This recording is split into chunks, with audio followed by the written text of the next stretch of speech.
వక్రతుండ మహాకాయ సూర్యకోటి సమప్రభ నిర్విఘ్నం కురు మే దేవా సర్వకార్యేషు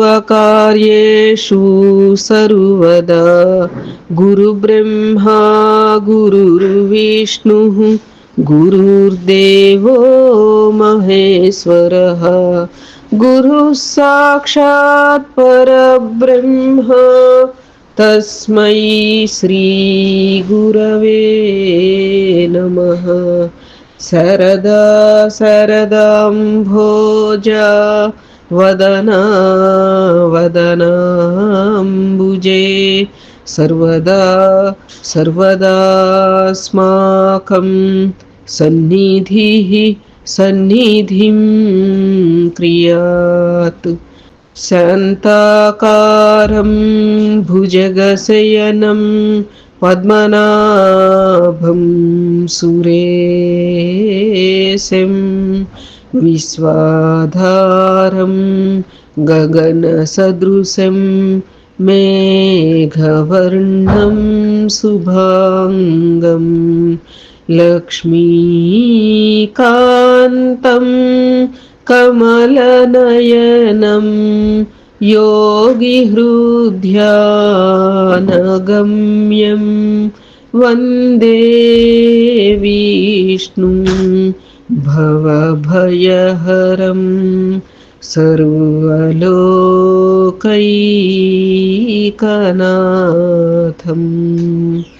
శ్రీలక్ష్మీనారాయణాభ్యాం నమః. ఓం గం గణపతయే నమః. సద్గురవే నమః. శ్రీమహాసరస్వత్యై నమః. శ్రీలక్ష్మీనారాయణాభ్యాం నమః. మనము శ్రీమన్నారాయణీయం 27వ దశకానికి చేరుకున్నామమ్మా. 26వ దశకం పరంగా మనం గజేంద్ర మోక్షం అనేటువంటి అంశం, మహాద్భుతమైనటువంటి అంశం చక్కగా చెప్పుకున్నాము. భక్తులు ఆపదలో ఉంటే భగవానుడు ఏ రీతిగా తరలి వస్తాడు అనేటువంటి అంశం ప్రత్యేకంగా సిరికింజప్పడు శంఖచక్రములు ధరింపడు అని చెప్పి ఆ పద్యం రీచాను. అసలు వైకుంఠం ఎలా ఉంది అనేటువంటి పద్యం రీచా, అలా వైకుంఠపురంబులో అని చెప్పి అలా ఇవన్నీ కూడా మనం చెప్పుకున్నాం. అంతేకాక ఆ యొక్క భక్తుని సంరక్షించడానికి ఎలాంటి వాహనాన్ని కూడా వారు అధిరోహించలేదుట. ఆ రీతిగా వస్తారు అని చెప్పి ఇక్కడ ఇంకోటి తీసుకుంటే మనం అంశం, గజేంద్రుడు కూడా అమ్మా తన ఆర్తిని ఆ భగవంతుడికి ఎన్నెన్ని రీతులు తెలియచేశాడు అని చెప్పుకున్నాం. దానిలో ఇక్కడ ఇంకో పాయింట్ మనం దీనిలో చెప్పుకున్నట్లేదు. విడిగా కనుక మనం ఈ కథాంశం ఒకసారి జ్ఞాపకం తెచ్చుకుంటే, ఆ గజేంద్రుడుట తాను ఉన్న అంత దుర్భరమైనటువంటి పరిస్థితిలో పక్క మొసలి కాలును పట్టేసి రక్తాన్ని పీల్చేస్తూ ఆ సరస్సంతా కూడా ఎర్రహా రక్తపు నీళ్లతో ఉండి అట్లా అంత క్షోభలో శరీరం దిగనాసిల్లిపోయి ప్రాణాలు పోతూ కూలబడిపోయేటువంటి దుస్థితిలో ఉన్నా కూడా, ఓ శ్రీమన్నారాయణ నన్ను రక్షించు, నన్ను అనుగ్రహించు అని అంటూ ఏం చేస్తున్నారట ఆయన? అక్కడ ఉన్నటువంటి తామర పుష్పాలు ఉంటాయి చూడండి ఆ లోయలో, సరస్సులో. ఆ తామర పుష్పాన్ని తొండం సాచి, అందినంత మేర సాచి ఆ పుష్పాన్ని తీసుకుని అలా అలా దీనిలోనే సరస్సులోనే అలా విసిరేస్తూ, ఇదే నేను ఈ పుష్పాన్ని వైకుంఠంలో ఉన్నటువంటి నీ చరణాల మీదకి ఈ పుష్పాన్ని సమర్పించా అనుకో తండ్రి అని అంత ప్రాధేయపడుతూ ప్రార్థించాడు. అక్కడ ఏమిటి, సర్వస్య శరణాగతి అన్నట్లుగా అంత క్లిష్ట సమయంలో ఆ సర్వస్య శరణాగతి చేసి ప్రార్థన చేసేటువంటి ఆర్తుని యొక్క ఆవేదన ఆ భగవంతుడికి చేరిందే తడవు ఆ రీతిగా తరలి వస్తాడు అనేటువంటి అంశం మనం ఈ రీతిగా గ్రహించుకోవచ్చు. నేటి దశకం 27వ దశకం ఈ రీత్యా మనం కూర్మావతార వర్ణనం అనే అంశం చెప్పుకోవడానికి ప్రయత్నం చేద్దాం. శ్రీలక్ష్మీనారాయణాభ్యాం నమః. దుర్వాసాః సురవనితాప్త దివ్యమాల్యం శక్రాయ స్వయముపదాయ తత్ర భూయః నాగేంద్ర ప్రతిమృదితే శశాపశక్రం కాక్షాంతిస్త్వదితర దేవతాం సజానాం.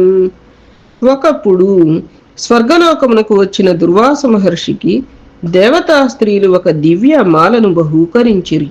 దుర్వాస మహర్షి ఆ దివ్యమాలను దేవేంద్రునికి ఇయ్యగా అతడు నిర్లక్ష్యముతో ఆ పుష్పమాలను ఐరావతముపై వేసెను. ఐరావతము ఆ మాలను నలిపివేసినది. అందువలన కోపించిన దుర్వాస మహర్షి వెంటనే ఇంద్రుని శపించెను. స్వామి, ఇతర దేవతల యొక్క అంశమున పుట్టిన వారికి ఓపిక ఎలా ఉండును? అనగా దుర్వాస మహర్షి రుద్రాంశ వలన జన్మించిన వాడు కావుననే ముక్కోపి అని కవిగారి అభిప్రాయాన్ని ఇక్కడ వెలిబుర్చారు. స్వదేవతలు, పరదేవతలు, స్వపరేతర దేవతలు అని ఎక్కడా ఉండరమ్మా. దేవతలందరూ కూడా, దేవతలకి అందరూ కూడా సమానమే. శివస్య హృదయం విష్ణోః విష్ణుస్య హృదయం శివః అని మనం గురుగీతలో కూడా స్పష్టంగా ఈ అంశాన్ని చెప్పుకున్నాం. ఎవరైతే భేద దృష్టిని వ్యక్తపరుస్తారో వారికి మరి భగవద్ అనుగ్రహం కలగవచ్చు, కాకపోతే సంపూర్తి పుణ్యమైతే కొంచెం తగ్గవచ్చు. అంటే ఇప్పుడు భగవద్ అనుగ్రహం కలగలేదు అని అన్నాను అనుకో, మరి ఇక్కడ కవిగారు సాక్షాత్తు విష్ణుమూర్తి యొక్క సాక్షాత్కారాన్ని పొంది రోగాలన్నింటినీ కూడా నయం చేసుకున్నటువంటి మహానుభావుడు ఆయన. అయితే ఇక్కడ ఈ పదం మరి ఇతర దేవతల వల్ల కలిగిన, ఇతర దేవతల అంశమున పుట్టిన వారికి ఓర్పు ఏముంటుంది, ఉండదు, నీకులాగా కాదు కదా అనేటువంటి భావన వ్యక్తమైంది. అంటే మరి ఇప్పుడు అన్ని విషయాలకి సౌమ్యం పనికిరాదు, అన్ని విషయాలకి క్రోధము పనికిరాదు. అవన్నీ కూడా సమపాళ్లుగా ఉండబట్టే దేవతలు అవుతారు, మానవులు ఎవరు. దుర్వాస మహర్షి యొక్క కోపం లోక కళ్యాణానికే ఎంత శ్రేయస్కరమైంది ఆయన కోపం అనేది మనం ఈ దశకం చివరన దుర్వాస మహర్షుల వారి గురించి కొంచెంగా చెప్పుకుందాము. సరే, ఇప్పుడు ఏమిటి అంటే స్వర్గలోకానికి ఒకసారి దుర్వాస మహర్షి వస్తే దేవతా స్త్రీలు వారికి ఒక దివ్యమాలను బహూకరించారుట. దుర్వాస మహర్షి ఆ యొక్క దివ్యమాలను దేవేంద్రునికి ఇచ్చారుట. ఇచ్చేటప్పటికీ అని చెప్పి అంటే మరి దేవేంద్రుడు అంటే మాటల, ఆయనకి ఎంత భోగభాగ్యాలు, ఎంత ఇవి. ఓ చిన్నపాటి పుష్పమాల ఆయనకి ఇస్తే అక్కడ విలువ ఏమిటి అంటే ఎవరి ద్వారా ఇది వచ్చింది అనేటువంటి విలువ గ్రహించగలగాలి. ఒక మహనీయుడి చేతిలోంచి ఓ పటిక బెల్లం ముక్క వచ్చిందనుకో, పటిక బెల్లం అని చెప్పి నిర్లక్ష్యం చేయకూడదు. అక్కడ ఏమిటి అంటే ఆ చేతి స్పర్శ, ఏ చేతి నుంచి అది మనకి సంప్రాప్తిస్తోంది అనేది అక్కడ ప్రధాన అంశం కావచ్చు. అట్లా ఆ చిన్నపాటి ఆ పుష్పమాలని ఇచ్చేటప్పటికి నిర్లక్ష్యం చేసి ఆ మాలని అట్ట విసిరేసాట. అది వెళ్ళి ఎక్కడ పడింది? ఐరావతంపై పడింది. ఐరావతం అంటే ఏనుగు, దాని మీద పడింది. ఎప్పుడైతే ఆ మాల పడిందో దాని మీద, అది కాస్త ఆ మాలను నలిపేసింది. అంటే దాని వాల్యూ దానికి తెలియదు కదా. కానీ ఇక్కడ ఇట్లా ఒక దేవీ భాగవతంలో అయితే మరి ఇదే అంశం అనుకుంటున్నాను. మరి ఆ మాలను వేయగానే అది అట్లా అడవుల్లోకి పరిగెత్తుకుపోతుంది. సరే, ఏతావత ఏమిటి అంటే ఈ ఐరావతం ఆ మాలను నలిపివేసిందిట. అప్పుడు కోపించినటువంటి దుర్వాస మహర్షి, అంటే అంత విలువైనది తను ఎవరు, సాక్షాత్తు కూడా శివాంశజుడు కాబట్టి తను ఇచ్చినటువంటి మాలను అలా నలిపివేసి అంత నిర్లక్ష్యంగా అట్లా పారవేశారు అని చెప్పి బాధపడి వెంటనే ఇంద్రుణ్ణి శపించారు. అప్పుడు ఇంద్ర పదవి పోతుంది, తర్వాత మళ్ళీ అమ్మవారి అనుగ్రహంతో ఇంద్ర పదవి సంప్రాప్తిస్తుంది. ఇది మనకి దేవి భాగవతంలో వస్తుంది అని చెప్పారు. అయితే సరే, ఇతర దేవతల యొక్క అంశమును పుట్టిన వారికి ఓర్పు ఏముంటుంది అంటే అక్కడ ఇంద్రుని శపించడం వెనక దుర్వాస మహర్షికి గల కోపాన్ని చూచి ఇలా ఇక్కడ కవి ప్రస్తావించారమ్మా. అది శ్రీలక్ష్మీ నారాయణాభ్యాం నమః. శాపేన ప్రథిత జరేథ నిర్జరేంద్రే देवेष्वप्यसुरजितेषु निष्प्रभेषु सर्वाद्याः कमलजमेत्य सर्वदेवा निर्वाणप्रभव समं భవంతమాపుః. మోక్షమున సంగు ఓ దేవా, దుర్వాస మహర్షి యొక్క శాపము వలన దేవేంద్రుడు బలహీనుడాయను. అట్లే దేవతలు కూడా బలము లేక రాక్షసుల చేత జయింపబడిరి. అందువలన దేవలోకమంతయు దేవతలు లేక బోసిపోయినట్లు ఉండెను. కావున బ్రహ్మదేవుడు, శంకరుడు మొదలైన దేవతలందరూ నిన్ను వేడుకొనుటకై నీ వద్దకు వచ్చిరి అని. దుర్వాస మహర్షి యొక్క శాపానికి మరి దేవేంద్రుడు బలహీనుడైపోవటమే కాక, ఎప్పుడైతే దేవేంద్రుడు బలహీనుడయ్యాడో దేవతలు కూడా బలహీనులైపోయేటప్పటికీ రాక్షసులందరి చేత కూడా వారు జయింపబడ్డారుట.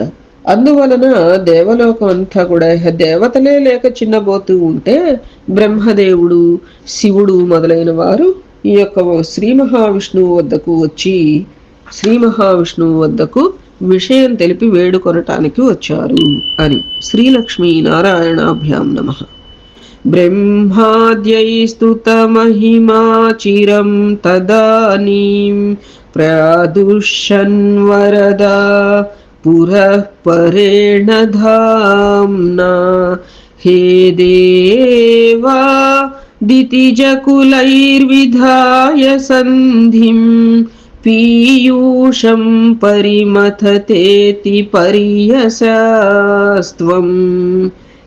శ్రీలక్ష్మీ నారాయణాభ్యాం నమః. ఓ దేవా, బ్రహ్మ మొదలైన దేవతలు నిన్ను చాలా కాలం స్తుతింపగా గొప్ప తేజస్సుతో నీవు వారికి ప్రత్యక్షమై, దేవతలారా, మీరు అసురులతో సంధి చేసుకుని అమృతము లభించుటకై పాల సముద్రమును చిలుకుడు అని వారిని ఆదేశించితివి.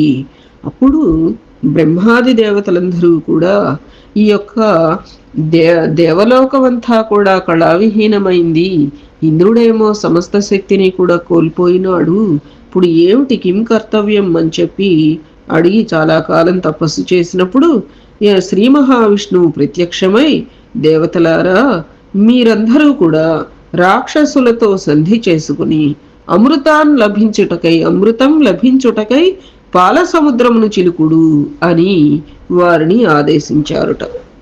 శ్రీలక్ష్మీ నారాయణాభ్యాం నమః. సంధానం కృతవతి దానవైః సురౌఘే మంథానం నయతి మదేన మందరాద్రిం. భ్రష్టేస్మిన్ బదరమివోద్వహన్ ఖగేంద్రే సద్యస్త్వం వినిహితవాన్ పయోధౌ. స్వామి, దేవదానవులు పాల సముద్రమును చిలుకుటకై సంధి చేసుకునిరి. పిదప ఇరుపక్షముల వారును మందర పర్వతమును కవ్వముగా చేసుకొనుటకై గర్వముతో దానిని తీసుకొని వచ్చుచుండిరి. అప్పుడు ఆ పర్వతము వారి చేతులలో నుండి జారి మధ్యలోనే క్రింద పడిపోయెను. నీవు ఆ పర్వతమును రేగుపండు వలె అవలీలగా గరుత్మంతునిపై పెట్టుకుని పాల సముద్రమున ఉంచితివి తండ్రి అని. దేవదానవులు ఇహ సంధి చేసుకుని పాల సముద్రాన్ని చిలుకుదాము అనేటువంటి నిర్ణయానికి వచ్చారట. మరి చిలకాలి అంటే ఏం కావాలి? మరి కవ్వం కావాలి. ఆ కవ్వాన్ని కట్టడానికి ఒక తాడు కావాలి.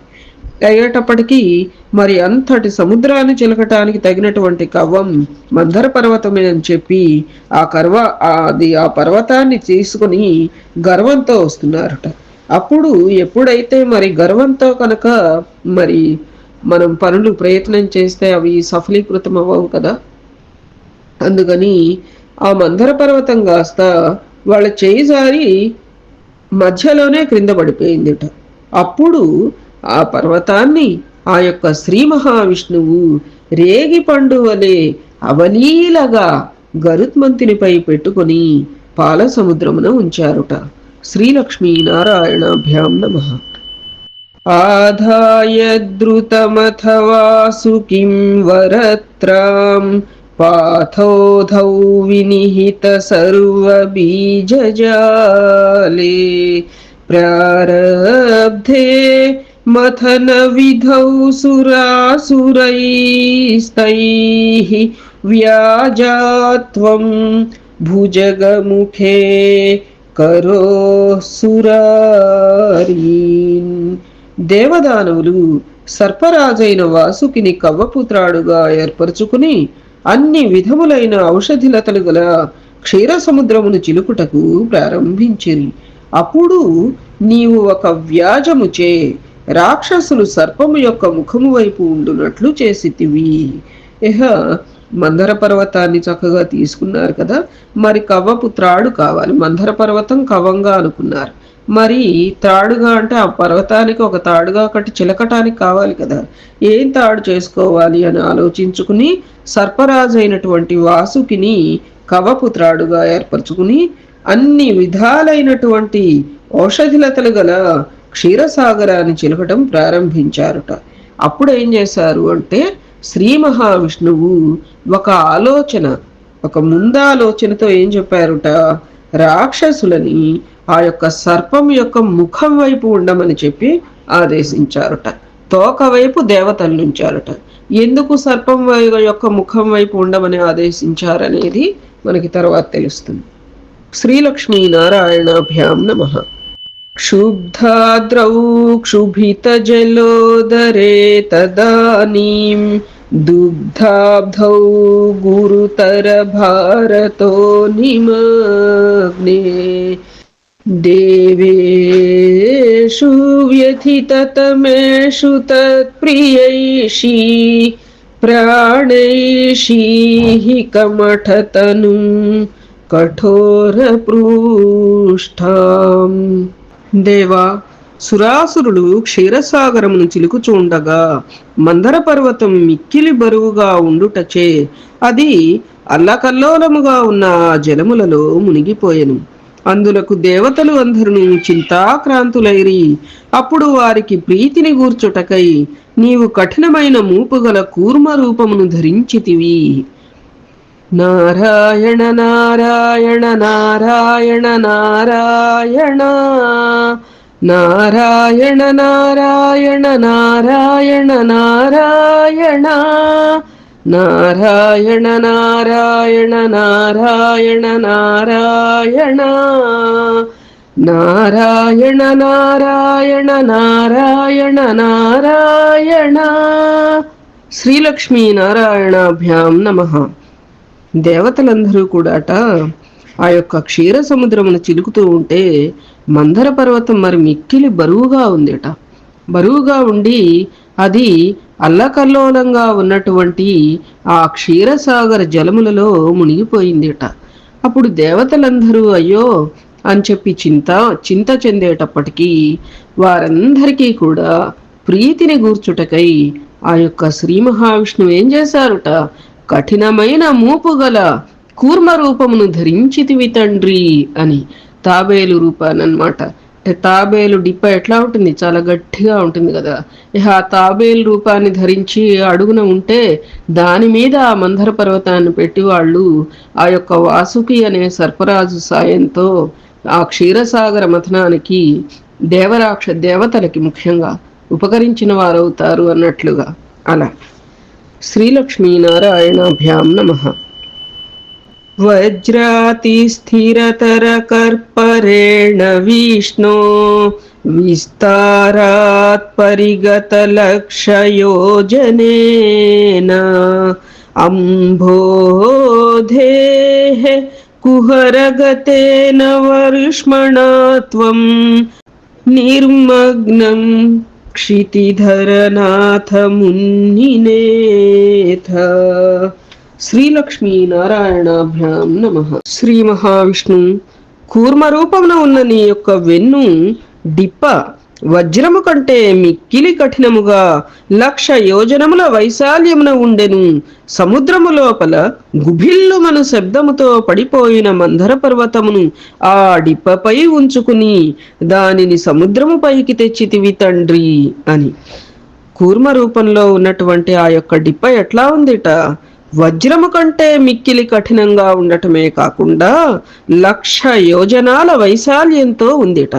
సముద్రం లోపల మందర పర్వతం ఎప్పుడైతే గుభిల్లుమని పడిపోయిందో అప్పుడు ఆ పర్వతాన్ని తన డిప్పపై ఉంచుకుని సముద్రం పైకి తీసుకొచ్చారన్నమాట ఆయన. శ్రీలక్ష్మీనారాయణాభ్యాం నమః. ఉన్మంగ్మే ఝటితి తదా ధరాధరేంద్రే నిర్మేతుర్దృఢమిహ సమ్మదేన సర్వే ఆవిశ్య ద్వితయ గణేపి సర్పరాజే వైవస్యం పరిసమయన్న వివృధస్తాన్. శ్రీలక్ష్మీనారాయణాభ్యాం నమః. ఈ విధముగా మందరాచలము సముద్రములో నుండి పైకి రాగా దేవదానవులందరూ రెట్టింపైన సంతోషముతో తిరిగి మథించుటకు మొదలుడిరి. అప్పుడు నీవు దేవతల యందును అసురుల యందును సర్పరాజైన వాసుకి యందును సూక్ష్మ రూపమున ప్రవేశించి వారి శ్రమను పోగొట్టి వారిని ఉత్తేజితులను చేసితివి తండ్రి అని. ఎప్పుడైతే ఆ యొక్క మందర పర్వతాన్ని తన డిప్పపై ఉంచుకొని సముద్రం పైకి తీసుకొచ్చారో వెంటనే దేవతలు దానవులు కూడా అపరిమితమైన సంతోషాన్ని పొంది చిలకటానికి పాల సముద్రాన్ని మథించడానికి మొదలుపెట్టారట.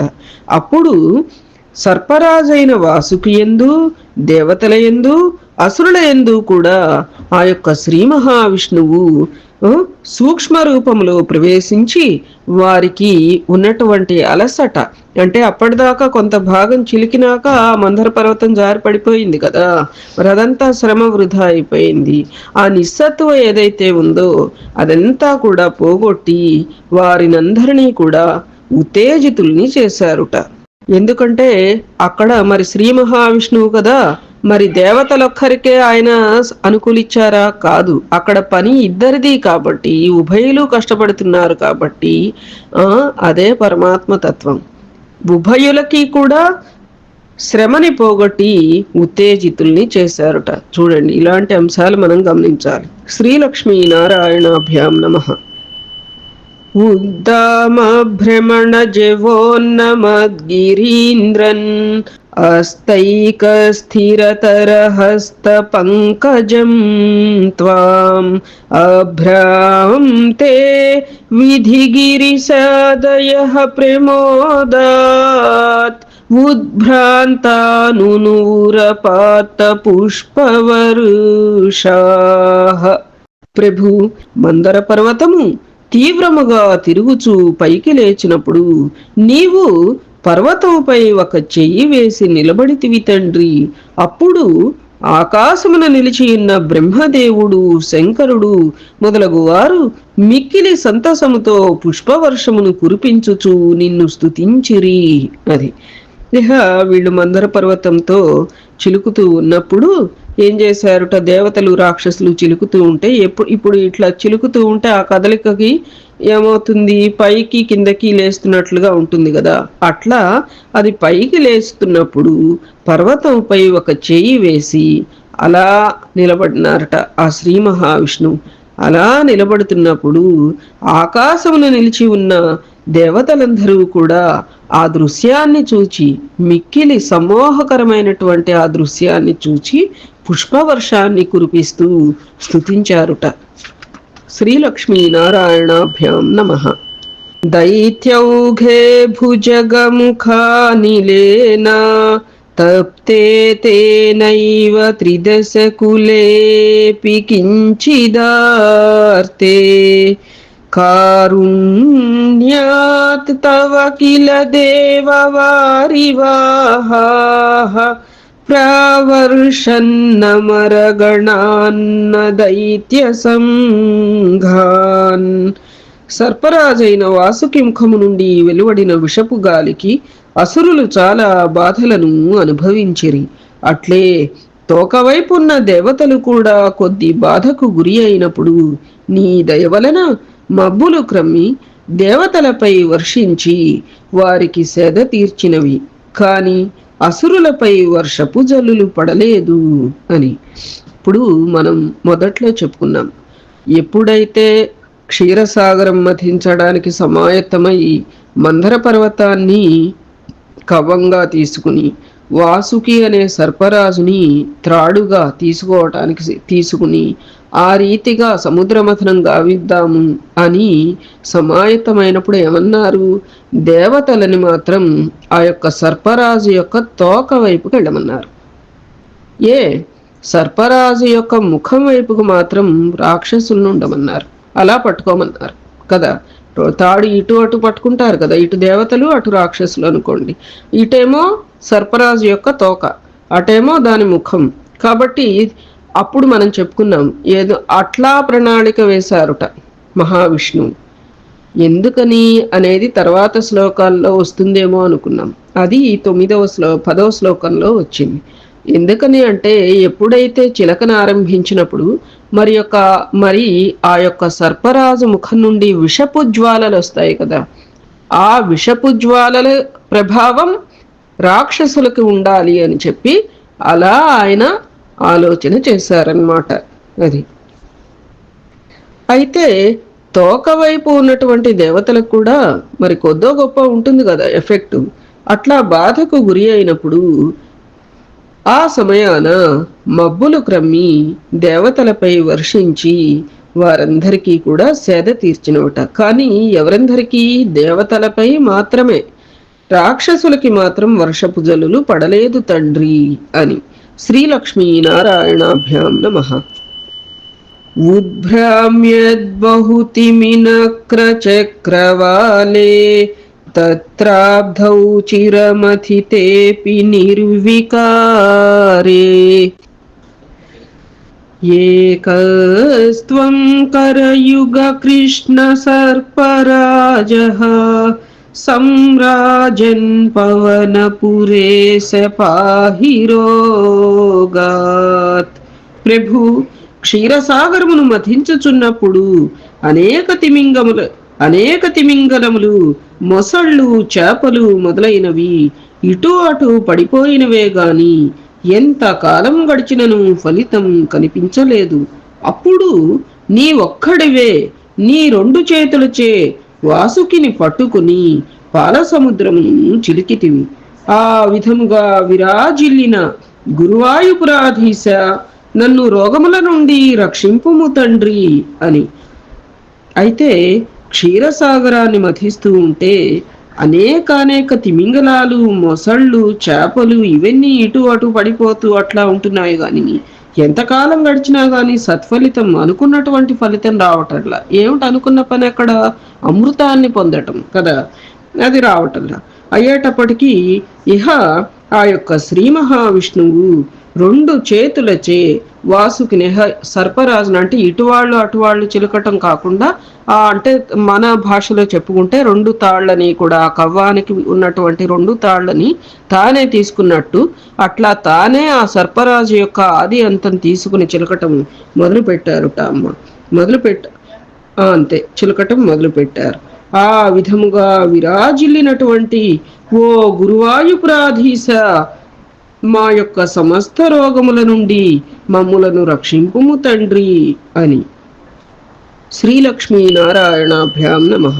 ఇది కూర్మావతార వర్ణనం మను 27వ దశకం సమాప్తం.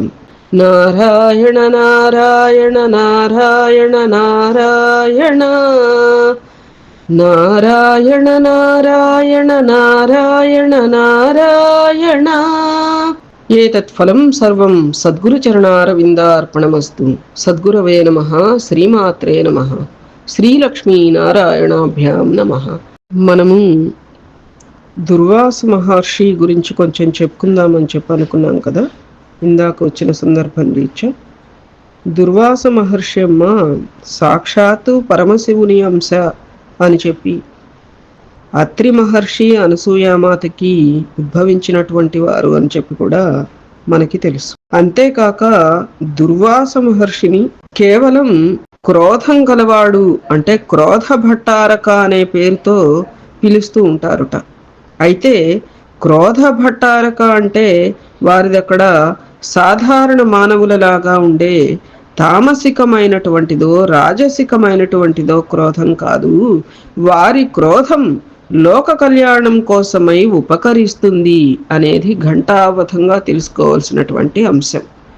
ఇతర దేవతల అంశతో ఉద్భవించిన వాడు కాబట్టి అట్లా క్రోధం గలవాడు అన్నట్లుగా భావన కాదక్కడ. ఆయన యొక్క క్రోధం లోక కళ్యాణం కోసం ఉపకరిస్తుంది కాబట్టే వారు క్రోధ భట్టారక అనేటువంటి పేరు పడినారు. అంతేకాక పరబ్రహ్మాన్ని దర్శించిన ఋషులలో ముఖ్యమైన వాళ్ళల్లో ఆ యొక్క దుర్వాస మహర్షి సాక్షాత్తు శివాంశతో జన్మించిన వారాయన. అసలు ముఖ్యంగా లలితా పరాభట్టారిక అమ్మవారి యొక్క 12 మంది ప్రఖ్యాత శ్రీ విద్యోపాసకులలో ఈ యొక్క దుర్వాస మహర్షి ఒకరమ్మ. దుర్వాస మహర్షే ఇప్పుడు ఈ మధ్య చెప్పుకుంటున్నారు కదమ్మా, ఏది అంటే ఆర్యాద్విశతి అని చెప్పి స్తోత్రం. ఆ స్తోత్ర రచన గావించింది కూడా దుర్వాస మహర్షే కదా. అంతేకాక ఇంకా మనం ముఖ్యంగా చెప్పుకుంటే కనుక కంచి కామాక్షి అమ్మవారి యొక్క మూల స్వరూపం ఎదురుకుండా శ్రీచక్రాన్ని ప్రతిష్ఠ చేసింది కూడా దుర్వాస మహర్షేట. అమ్మవారిని కీర్తిస్తూ లలితాస్తవరత్నం అంటే ఆర్యాద్విశతి, త్రిపుర మహిమ్న స్తోత్రం, పరాశంభు మహిమ్న స్తోత్రం అనే 3 అద్భుతమైన స్తోత్రాలు కూడా దుర్వాస మహర్షి చేశారట. కామాక్షి అమ్మవారి యొక్క వైభవాన్ని చెప్తూ ఉండేటువంటి ఈ స్తోత్రాలు ముఖ్యంగా కంచిలో చక్కగా పఠనం కీర్తిస్తూ ఉంటారట ఈ స్తోత్రాల ద్వారా అమ్మవారిని. తర్వాత ఇంకో విషయం చెప్పుకుంటే మనం ఇప్పటి వరకు కూడా శ్రీచక్ర రహస్యాలు కానీ కామాక్షి అమ్మవారి వైభవాన్ని కానీ వర్ణించి చెప్పినటువంటి స్తోత్రాలు మనకి ఆర్షవాంగ్మయంలో 3 ఉన్నాయటమ్మ. దానిలో ఏమిటిది అంటే మొట్టమొదటిది ఆర్యాద్విశతి, రెండవది సౌందర్యలహరి, శంకర భగవత్పాదుల వారు రచించినటువంటి సౌందర్యలహరి, మూడవది మూక శంకరులు రచించినటువంటి మూక పంచశతి. ఈ 3 స్తోత్రాలు కూడా అమ్మవారిని కీర్తించినటువంటి, రచించిన అంటే వారు స్తుతించినటువంటి అన్నట్లుగా ఈ 3 స్తోత్రాలు కూడా అమ్మవారిని కీర్తించిన అత్యద్భుతమైన స్తోత్ర రాజాలు. దుర్వాస మహర్షి సరస్వతి అమ్మవారి శాపం వలన మూక శంకరులుగా జన్మించారు అనేది కూడా ఒక మాట ఉందిట చూడండి. అంత మహనీయుడు అనమాట దుర్వాస మహర్షి. ఈ సంగతి అసలు మనకి తెలియదు. దుర్వాస మహర్షే మూక శంకరుల వారు అని చెప్పి మనకి తెలియదు. మనం మూక పంచశతి పారాయణ చేసుకున్నాం, కానీ దుర్వాస మహర్షియే మూక శంకరుల వారు అనే అంశం మనకి ఇప్పుడే తెలుసుకున్నాం. చూసావా అది. తర్వాత సౌభాగ్య చింతామణి కల్పము అనేటువంటి రచన చేశారట దుర్వాస మహర్షి ఒక స్తోత్రాన్ని. దానిని దుర్వాస సంహిత అని కూడా అంటారుట. కంచి కామాక్షి అమ్మవారి దేవాలయంలో అమ్మవారి ఆరాధన ఈ చింతామణి కల్పం ఆధారంతోనే చేస్తారట. చూడండి, అంత మహానుభావుడైన వారి యొక్క కారణం లేని కార్యం లేదు అన్నట్లుగా మహనీయుల యొక్క స్వాభావిక లక్షణాలు మన మనుషులకి కనిపించే స్వాభావిక లక్షణాలతో సరిపోల్చుకుని వారిని చిన్న తరహాగా మనం ఆలోచించకూడదు అని ఈ రీత్యా మనం తెలుసుకున్నాం. ఏమ్మా అది. రేపు మనం 28వ దశకం చెప్పుకుందాం. చక్కగా రేపు లక్ష్మీదేవి ఆవిర్భావం, అమృతోత్పత్తి అనేటువంటి గొప్ప అంశాలు తెలుసుకుందాం. శుభం భవతు.